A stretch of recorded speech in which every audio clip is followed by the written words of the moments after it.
নমস্কার, দ্য ওয়ালে আপনাদের স্বাগত। আজকের বিষয় স্বয়ং নরেন্দ্র মোদী বাংলাদেশ অ্যাফেয়ার্স বা বাংলাদেশ সংক্রান্ত বিষয়গুলি এখন থেকে দেখবেন। এরকম একটি কথা বা এরকম একটি শিরোনাম দিয়ে কেন বা এই রকম একটি বিষয়বস্তু নিয়ে কেন কথা বলছি সেটা খানিকটা উপস্থাপনা করব এই ভিডিওর বাকি অংশে। তার আগে কয়েকটি সংশ্লিষ্ট কথা বলে নিই। আপনারা ইতিমধ্যে তো সকলেই জানেন যে বাংলাদেশের নতুন হাই কমিশনার হিসেবে আহ, দীনেশ ত্রিবেদী তিনি বৃহস্পতিবার ঢাকায় আনুষ্ঠানিকভাবে দায়িত্ব ভার গ্রহণ করেছেন। আহ, তিনি আনুষ্ঠানিকভাবে বাংলাদেশের প্রেসিডেন্ট মোহাম্মদ শাহাবুদ্দিনের কাছে তার ক্রিডেন্সিয়াল বা পরিচিতি সেগুলি পেশ করেছেন এবং তারপর তিনি একটি সংক্ষিপ্ত সাংবাদিক বৈঠকে সুখবর দিয়েছেন যে প্রায় 2 বছর পর বাংলাদেশিদের জন্যে ভারতের ট্যুরিস্ট ভিসা তার অ্যাপ্লিকেশন নেওয়ার কাজ শুরু হবে আগামী 28 জুন থেকে, রবিবার থেকে, এবং আশা করা যায় যে আগামী মাস থেকে ভালো সংখ্যায় বাংলাদেশের পর্যটকেরা তারা ভারতে আসতে পারবেন। এখন দীনেশ ত্রিবেদীর এই যে যেদিন তিনি কার্যভার আনুষ্ঠানিকভাবে গ্রহণ করলেন সেই দিন ভারত সরকারের তরফে একটি বিজ্ঞপ্তি জারি করা হয়েছে। সেই বিজ্ঞপ্তিতে তাকে ভারতের একজন ক্যাবিনেট মন্ত্রীর পদমর্যাদা দেওয়া হয়েছে। যদিও সেখানে বলা আছে যে এটা হচ্ছে মানে বিশেষ রাষ্ট্রীয় যে অনুষ্ঠানাদি, সেই অনুষ্ঠানাদিতে যে ভিভিআইপি অর্থাৎ সরকারি ভিভিআইপি বা সাংবিধানিক প্রধানদের যে বসার আসন সংক্রান্ত যে বিধি, সেই বিধিমালাতে তার নামও যুক্ত হলো। অর্থাৎ তিনি যখন ভারতে কোনো বিষয়ে এই ধরনের অনুষ্ঠানে অংশ নেবেন তখন তিনি ভারতের কেন্দ্রীয় মন্ত্রীদের সঙ্গেই এক আসনে বা এক সারিতে তিনি অবস্থান করবেন। এটা হচ্ছে একেবারে সাধারণ বলা যায় যে তর্জমার কথা, কিন্তু মূল বিষয়টি হচ্ছে যে তাকে ক্যাবিনেট পদমর্যাদার মানে হাই কমিশনার হিসেবে তাকে ক্যাবিনেট পদমর্যাদা বা একজন পূর্ণ মন্ত্রীর মর্যাদা দেওয়া হয়েছে। দীনেশ ত্রিবেদী অতীতে ভারতের স্বাস্থ্য প্রতিমন্ত্রী এবং রেল মন্ত্রকের পূর্ণমন্ত্রী ছিলেন। ফলে এরকম একজন রাজনীতিবিদ তিনি যখন বাংলাদেশের হাই কমিশনার হয়েছেন তখন তার এই যে বিশেষ মর্যাদা, যেটাকে আমরা র্যাঙ্ক বলি, এই বিশেষ মর্যাদাটি সত্যি তাৎপর্যপূর্ণ যে একজন রাজনীতিবিদ তিনি যেহেতু পেশাদার কূটনীতিক নন, রাজনীতির মানুষ, তাই তাকে এই মানে পদমর্যাদাটি দেওয়া হয়েছে এমনটি আলোচনায় আছে। আমি এই প্রসঙ্গে আরও বিস্তারিত আলোচনা করার আগে এটা বলি যে অনেকে বলার চেষ্টা করছেন যে এটি একটি নজিরবিহীন ঘটনা। তা কিন্তু নয়। ভারতের এর আগে পশ্চিমবঙ্গেরই মানুষ প্রাক্তন মুখ্যমন্ত্রী সিদ্ধার্থ শঙ্কর রায়, যিনি একজন নামজাদা ব্যারিস্টার ছিলেন এবং মানে ভারতের স্বনামধন্য স্বাধীনতা সংগ্রামী চিত্তরঞ্জন দাসের নাতি সিদ্ধার্থ শঙ্কর রায়, তিনি মানে ভারতের রাষ্ট্রদূত হয়েছিলেন 1992 সালে। তৎকালীন প্রধানমন্ত্রী নরসিংহ রাও তাকে ভারতের রাষ্ট্রদূত করে আমেরিকায় পাঠিয়েছিলেন। তার আগে তিনি ছিলেন পাঞ্জাবের খুব হাই প্রোফাইল গভর্নর। মানে এমন সময় তিনি গভর্নর ছিলেন যখন পাঞ্জাবে খলিস্তানি মুভমেন্ট চরম আকার নিয়েছে এবং বিচ্ছিন্নতাবাদীরা, সন্ত্রাসবাদীরা বা জঙ্গি সংগঠনগুলি দিনরাত পাঞ্জাবকে অশান্ত করে রেখেছে। সেই সময় কঠোর হাতে পাঞ্জাবের পরিস্থিতি দমন করার ভার ছিল সিদ্ধার্থ শঙ্কর রায়ের হাতে। এর আগে পশ্চিমবঙ্গের নকশাল আন্দোলন দমনেরও তার একটা বড় রাজনৈতিক কৃতিত্ব বলে ধরা হয়। তিনি পশ্চিমবঙ্গের মুখ্যমন্ত্রী থাকাকালীন পশ্চিমবঙ্গের যথেষ্ট উন্নতি ঘটিয়েছিলেন। তার আগে পশ্চিমবঙ্গ বিষয়ক মন্ত্রী ছিলেন কেন্দ্রের মন্ত্রিসভায়।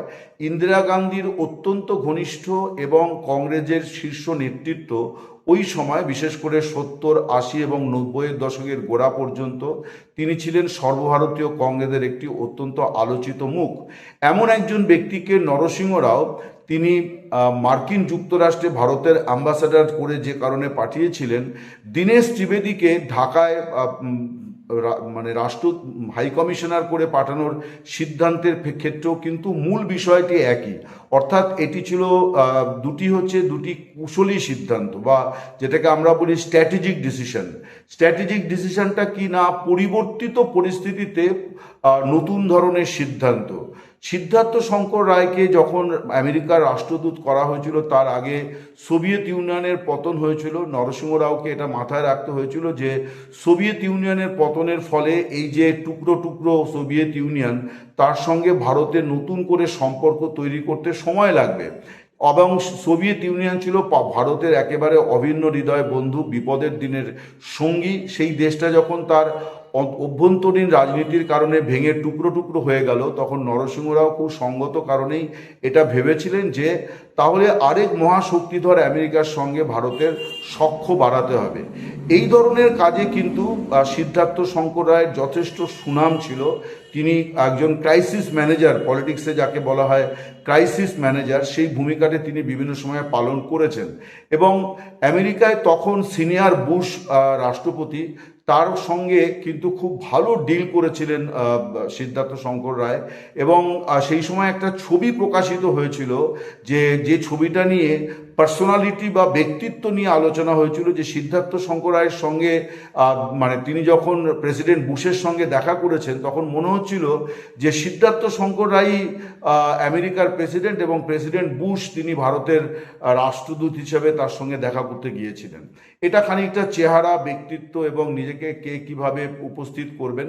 তো ফিরে আসি দীনেশ ত্রিবেদীর কথায়, যে দীনেশ ত্রিবেদী প্রথম ব্যক্তি নন যিনি এরকম ক্যাবিনেট মন্ত্রীর র্যাঙ্ক পেলেন। সিদ্ধার্থ শঙ্কর রায় কিন্তু পূর্ণ মন্ত্রীর পদমর্যাদা নিয়েই আমেরিকাতে রাষ্ট্রদূতের দায়িত্ব পালন করেছিলেন। এখন দীনেশ ত্রিবেদীকে কেন এই বিশেষ গুরুত্ব দেওয়া হয়েছে, নরেন্দ্র মোদী কেন দিয়েছেন, তার অনেকগুলি কারণ আছে। একটা কারণ যেটা আমি বলছিলাম, সেটাও কিন্তু একেবারেই খুব সাদামাটা কারণ, সেটি হচ্ছে যে তিনি ক্যাবিনেট মন্ত্রী ছিলেন। কিন্তু ক্যাবিনেট মন্ত্রী ছিলেন বলেই এইটা দেওয়া হয়েছে তাকে, তা কিন্তু নয়। আমি যেটা খোঁজ খবর নিয়ে যেটা জেনেছি, সেটি হচ্ছে যে ঢাকার সঙ্গেও কিন্তু একটা স্ট্র্যাটেজিক রিলেশন তৈরি করার বিষয় ভারতের সামনে আছে। কারণ দীর্ঘ প্রায় 15-16 বছর সেখানে শেখ হাসিনার সরকার ছিল, আওয়ামী লীগের সরকার ছিল, এবং সেই সরকারের সঙ্গে ভারতের সম্পর্ককে নিয়ে নানান ধরনের বিতর্ক। এখন যারা বাংলাদেশের শাসক দল এবং বিরোধী পক্ষ, দুপক্ষই বলে যে ভারত একতরফা শেখ হাসিনা এবং আওয়ামী লীগের সঙ্গে সম্পর্ক রাখত।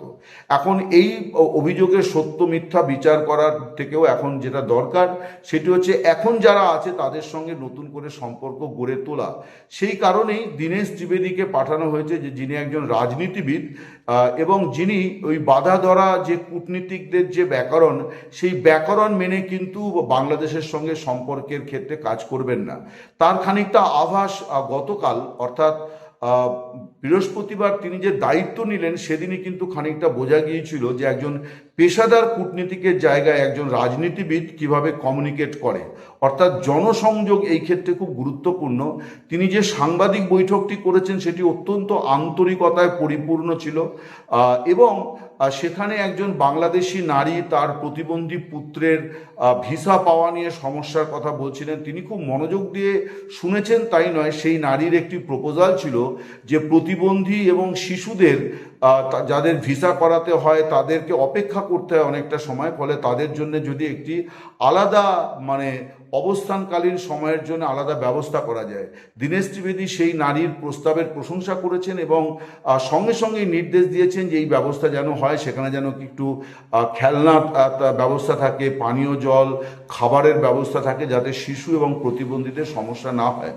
এখন এটা গেল একটা দৃষ্টান্ত। আমি যেটা বলতে চাই, যে দীনেশ ত্রিবেদীকে যে এতটা গুরুত্ব নরেন্দ্র মোদী দিলেন, তার কারণটা কিন্তু সম্পূর্ণ ভিন্ন। সেগুলি কিন্তু এই সেরিমোনিয়াল অর্থাৎ রাষ্ট্রীয় অনুষ্ঠানে তিনি ভারতের ক্যাবিনেট মন্ত্রীদের সঙ্গে এক আসনে বসবেন, এই রকম বিষয়টি নয়। তার কারণ একজন হাই কমিশনারের পক্ষে ভারতে খুব বেশি রাষ্ট্রীয় অনুষ্ঠানে যোগদানের অবকাশ নেই, খুব বেশি নেই, অল্প এক দুটো আছে, খুব বেশি তো নেই। কারণ তিনি একটা ভিন্ন দেশে দায়িত্ব পালন করতে যাচ্ছেন, তাকে তার ভিন্ন দেশে দায়িত্ব পালন করতে হবে। যেটা বোঝা যাচ্ছে এবং যেটা জানা যাচ্ছে, যে এই যে ক্যাবিনেট মন্ত্রী র্যাঙ্ক দেওয়ার ফলে দীনেশ ত্রিবেদী অনেকটা স্বাধীনভাবে কাজ করবেন। অর্থাৎ কথায় কথায় তাকে ভারতের পররাষ্ট্র মন্ত্রক বা ভারতের বিদেশ মন্ত্রী এস জয়শঙ্করের সঙ্গে সলা পরামর্শ করে বা বিদেশ সচিব বিক্রম মিশ্রির সঙ্গে সলা পরামর্শ করে চলতে হবে না। যে সিদ্ধান্তগুলি তিনি মনে করবেন দেশের জন্য মঙ্গলদায়ক, দেশের জন্য ভালো হবে, সেগুলি তিনি স্বাধীনভাবেই সিদ্ধান্ত নেবেন এবং প্রস্তাব আকারে হয়তো পাঠিয়ে দেবেন, কিন্তু প্রস্তাবগুলো পাশ হয়ে যাবে। তার একটা বড় কারণ হচ্ছে যে খুব বেশি বিবাদ না থাকলে প্রস্তাবগুলো কিন্তু দ্রুততম সময়ে পাশ হবে, অর্থাৎ বিদেশ মন্ত্রকে দীর্ঘ সময় পড়ে থাকবে না, কারণ এটা কোনো অর্ডিনারি হাই কমিশনারের কাছ থেকে এখন আর আসবে না, আসবে পূর্ণমন্ত্রী পদমর্যাদার একজন হাই কমিশনারের কাছ থেকে। স্বভাবতই দীনেশ ত্রিবেদী অনেক স্বাধীনভাবে কাজ করবেন এবং এই স্বাধীনতাটা তাকে দেওয়া হয়েছে এই জন্যে যে তাতে নরেন্দ্র মোদী তাকে যেভাবে গাইড করবেন সেইভাবে তিনি চলবেন এবং তিনি সরাসরি নরেন্দ্র মোদীর অধীনে চলে গেলেন। তার কারণ তিনি কিন্তু এখন আর এস জয়শঙ্কর বিদেশ মন্ত্রী, তার অধীনস্থ হাই কমিশনার নন। দীনেশ ত্রিবেদী বাংলাদেশের হাই কমিশনার, বর্তমান নতুন হাই কমিশনার, তিনি স্বয়ং পিএমও ইন্ডিয়া, অর্থাৎ নরেন্দ্র মোদীর অধীনে তিনি কাজ করবেন। নরেন্দ্র মোদীর কাছে তিনি জবাবদিহি করবেন, নরেন্দ্র মোদী তার কাছে জবাবদিহিতা চাইতে পারেন এবং নরেন্দ্র মোদী তাকে পরামর্শ দেবেন, তিনি নরেন্দ্র মোদীর সঙ্গে পরামর্শ শেয়ার করবেন, ভাব বিনিময়, ধারণা বিনিময় করবেন এবং সেই মতো কাজ করবেন। ফলে এটা বোঝা যাচ্ছে যে বাংলাদেশের সঙ্গে সম্পর্কটাকে ভারত মোটেই লঘু করে দেখছে না। ভারত কিন্তু তার মতো করে কাজটা করছে এবং যেহেতু বিএনপি সরকারকে নিয়ে অনেক ধরনের সংশয়ও আছে, অতীতে বিএনপি সরকার 2001 থেকে 2006 মরহুম খালেদা জিয়ার নেতৃত্বাধীন সরকারের সম্পর্কে ভারতের অভিজ্ঞতা ভালো ছিল না। সেই সময় ভারত বিরোধী শক্তি অনেক বেশি বাংলাদেশে সক্রিয় ছিল, ভারতকে এই বিষয়গুলো মাথায় রাখতে হয়েছে এবং তারেক রহমানের এই 4 মাসের সরকার সম্পর্কেও ভারত খুব বেশি কিন্তু এখনো পর্যন্ত আশাবাদী হতে পারেনি যে এই সরকার ঠিক সত্যি ভারতের সঙ্গে সম্পর্কটি কেমন চায়। কিন্তু ভারতের তরফে একটা প্রস্তুতি নেওয়া হচ্ছে যে ভারত এই তারেক রহমানের সরকার যতদিনই থাকুক, যদি তারা তাদের যোগ্যতায় 5 বছর থাকে তাহলে 5 বছরই থাকবে, যদি তারা আবার জিতে আসে তাহলে আবার তারা সরকার করবে, কিন্তু ভারত তার একটা কৌশলগত নীতি নিতে চাইছে বাংলাদেশ সম্পর্কে এবং সেই কারণেই তারা একজন রাজনীতিবিদ এবং নরেন্দ্র মোদী তার একেবারে অত্যন্ত ঘনিষ্ঠ এই রাজনীতিবিদকে পাঠিয়েছেন। দীনেশ ত্রিবেদী তার রাজনৈতিক জীবনে এটাও ঠিক যে বিজেপিতে শেষ 5 বছর তিনি কার্যত তার কোনোই পদাধিকার ছিল না, কিছুই ছিল না, তিনি ছোটোখাটো অনুষ্ঠানে হাজির হতেন।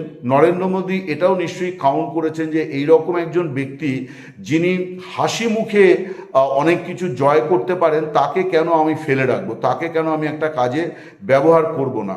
যেমন এই প্রসঙ্গে আমি বলি যে আমাদের কলকাতার CAB, cricket control board of Bengal, এবং তার যিনি প্রেসিডেন্ট ছিলেন এবং পরবর্তীকালে বিসিসিআই এবং আইসিসির প্রেসিডেন্ট ছিলেন জগমোহন ডালমিয়া, প্রয়াত জগমোহন ডালমিয়া, তার সম্পর্কে বলা হতো যে ভারত পাকিস্তানের সম্পর্ক যদি স্বাভাবিক করতে হয় তাহলে জগমোহন ডালমিয়াকে ইসলামাবাদে ভারতের রাষ্ট্রদূত করে পাঠানো উচিত, কারণ তিনি গেলে পরে অচিরেই সম্পর্ক ভালো হয়ে যাবে। অর্থাৎ জগমোহন ডালমিয়া একজন ক্রাইসিস ম্যানেজার ছিলেন, সকলকে নিয়ে চলতে পারতেন। দীনেশ ত্রিবেদী সম্পর্কে এই কথাগুলি আছে যে তিনি খুব সহনশীল ব্যক্তি এবং সদা হাস্যময় এবং সকলকে নিয়ে চলার একটা বিষয় তার মধ্যে আছে, আবার তার মধ্যে ত্যাগ তিতিক্ষাও আছে। তিনি যখন বিজেপিতে যোগ দিয়েছেন তখন তার কিছুদিন আগেই কিন্তু তিনি তৃণমূলের টিকিটে রাজ্যসভার এমপি হয়েছিলেন, কিন্তু রাজ্যসভার পূর্ণ মেয়াদ শেষ করার অপেক্ষা তিনি করেননি, তিনি নরেন্দ্র মোদীর কথায় বিজেপিতে যোগদান করেছিলেন বা বিজেপিকে তিনি বেছে নিয়েছিলেন। এখন এইরকম একজন ব্যক্তি যখন বাংলাদেশের হাই কমিশনার হয়ে গেছেন তখন নরেন্দ্র মোদী সরাসরি তার মারফত কিন্তু কাজ করবেন এবং বাংলাদেশকে নিয়ে ভারতের অনেক রকম দুশ্চিন্তার জায়গাও আছে, সুসম্পর্ক যেমন আছে দুশ্চিন্তার জায়গাও আছে। ভারত এটা মনে করে যে তারেক রহমানের সরকারের পক্ষে খুব দ্রুত চীনের সঙ্গে দূরত্ব তৈরি করা বা পাকিস্তানের সঙ্গে দূরত্ব তৈরি করা সম্ভব নয়। নৈকট্য তারা কতটা তৈরি করে এটা ভারতের উদ্বেগের বিষয়। ফলে ভারত বাংলাদেশ সম্পর্কে সুসম্পর্ক চায়, কিন্তু একটা সতর্কতার সঙ্গেই সে পা ফেলবে। এই সতর্কতার বিষয়টি কিন্তু এখন আসবে একেবারে সর্বোচ্চ স্তর থেকে, অর্থাৎ নরেন্দ্র মোদী তার যে রাজনীতি এবং তার সঙ্গে কূটনীতিকে মিশিয়ে বাংলাদেশের সঙ্গে সম্পর্কটাকে নতুন করে ডিফাইন করতে চান, অর্থাৎ নতুন একটা মানে কি বলা যায় সংজ্ঞা বা বর্ণনা বা ভাবনা তিনি আনতে চান, যেটার সঙ্গে কিন্তু ডেফিনেটলি শুধুমাত্র কূটনীতি নয়, বিজেপির যে নিজস্ব রাজনীতি, নরেন্দ্র মোদীর যে রাজনীতি, সেই রাজনীতিটাও কিন্তু সেখানে সমানভাবে গুরুত্ব পাবে। সে কারণেও কিন্তু একজন রাজনীতিবিদকেই পাঠানো হয়েছে, যাতে বিজেপির যে রাজনীতি, সেই রাজনীতির মধ্যে একটা বৈদেশিক নীতির মধ্যেও তার একটা রাজনীতি আছে। সে ইন্ডিয়ান ডায়াসপোরাকে সর্বত্রই একত্রিত করার চেষ্টা করছে।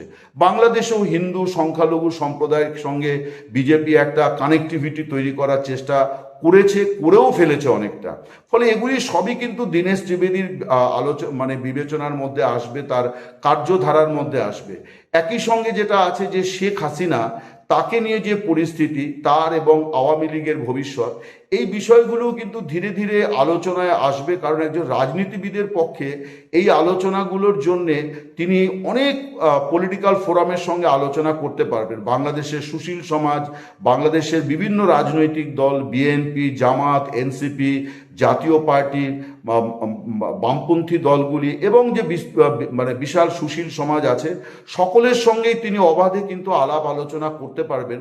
এটাও নরেন্দ্র মোদীর ভাবনায় আছে যে আওয়ামী লীগ এবং শেখ হাসিনাকে নিয়ে যে পরিস্থিতি, অর্থাৎ আওয়ামী লীগের মতো একটা ধর্মনিরপেক্ষ শক্তিশালী প্রগতিশীল শক্তি যাদের বাংলাদেশে থাকা, জাগ্রত শক্তিশালী থাকা উচিত, এই উপমহাদেশ তথা ভারতেরও নিরাপত্তার স্বার্থে, সুরক্ষার স্বার্থে, এটা নরেন্দ্র মোদী খুব ভালোই জানেন যে আওয়ামী লীগের ইতিহাস কী এবং আওয়ামী লীগ বাংলাদেশে সক্রিয় থাকা এবং না থাকার মধ্যে পার্থক্যটা কী। আওয়ামী লীগ সক্রিয় থাকতে না পারা, অস্তিত্বহীন হয়ে যাওয়া, এটা তো শুধু শেখ হাসিনার বিপদ নয় বা আওয়ামী লীগের বিপদ নয়, এটা উপমহাদেশেরও বিপদ, এটা ভারতেরও বিপদ।